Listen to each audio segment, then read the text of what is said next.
بشر المنافقين بأن لهم عذابا أليما الذين يتخذون الكافرين أولياء من دون المؤمنين أيبتغون عندهم العزة فإن العزة لله جميعا. وقد نزل عليكم في الكتاب أن إذا سمعتم آيات الله يكفر بها ويستهزأ بها فلا تقعدوا معهم حتى يخوضوا في حديث غيره إنكم إذا مثلهم إن الله جامع المنافقين والكافرين في جهنم جميعا. الذين يتربصون بكم فإن كان لكم فتح من الله قالوا ألم نكن معكم وإن كان للكافرين نصيب قالوا ألم نستحوذ عليكم ونمنعكم من المؤمنين فالله يحكم بينكم يوم القيامة ولن يجعل الله للكافرين على المؤمنين سبيلا. إن المنافقين يخادعون الله وهو خادعهم وإذا قاموا إلى الصلاة قاموا كسالى يراءون الناس ولا يذكرون الله إلا قليلا مذبذبين بين ذلك لا إله هؤلاء ولا إله هؤلاء ومن يضلل الله فلن تجد له سبيلا. يا أيها الذين آمنوا لا تتخذوا الكافرين أولياء من دون المؤمنين أتريدون أن تجعلوا لله عليكم سلطانا مبينا. إن المنافقين في الدرك الأسفل من النار ولن تجد لهم نصيرا إلا الذين تابوا وأصلحوا واعتصموا بالله وأخلصوا دينهم لله فأولئك مع المؤمنين وسوف يؤتي الله المؤمنين أجرا عظيما. ما يفعل الله بعذابكم إن شكرتم وآمنتم وكان الله شاكرا عليما. الحمد لله رب العالمين الرحمن الرحيم مالك يوم الدين إياك نعبد وإياك نستعين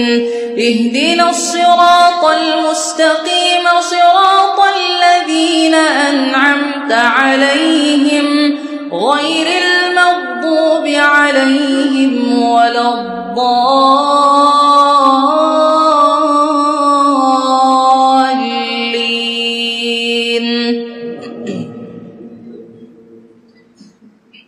لا يحب الله الجهر بالسوء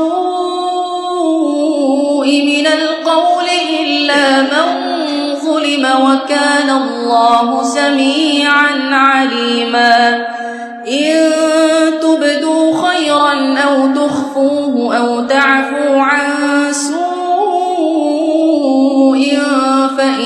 إن الله كان عفوا قديرا إن الذين يكفرون بالله ورسله ويريدون أن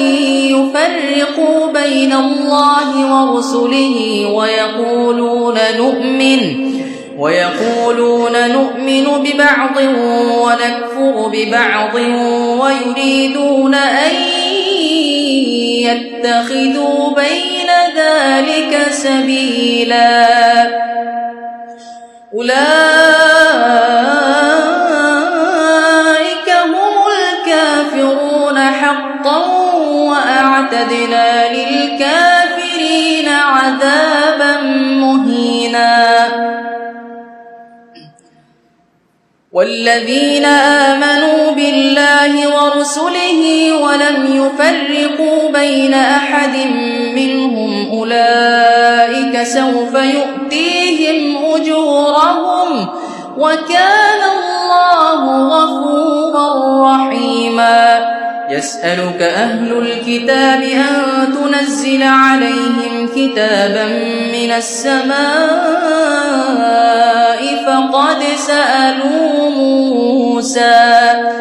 فقد سألوا موسى أكبر من ذلك فقالوا أرنا الله جهرة فأخذتهم الصاعقة بظلمهم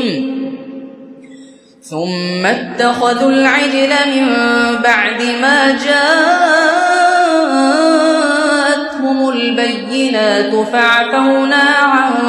ذلك وآتينا موسى سلطانا مبينا ورفعنا فوقهم الطور بميثاقهم وقلنا لهم ادخلوا الباب سجدا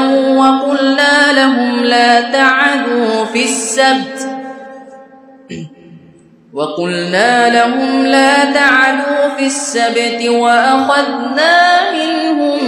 ميثاقا غليظا فبما نقضهم ميثاقهم وكفرهم بآيات الله وقتلهم الأنبياء بغير حق وقولهم قلوبنا غلف بل طبع الله عليها بكفرهم فلا يؤمنون إلا قليلا وبكفرهم وقولهم على مريم بهتانا عظيما وقولهم إنا قتلنا المسيح عيسى ابن مريم رسول الله وما صلبوه ولكن شبه لهم وما قتلوه وما صلبوه ولكن شبه لهم وإن الذين اختلفوا فيه لفي شك منه ما لهم به من علم إلا اتباع الظن وما قتلوه يقينا بل رفعه الله إليه وكان الله عزيزا حكيما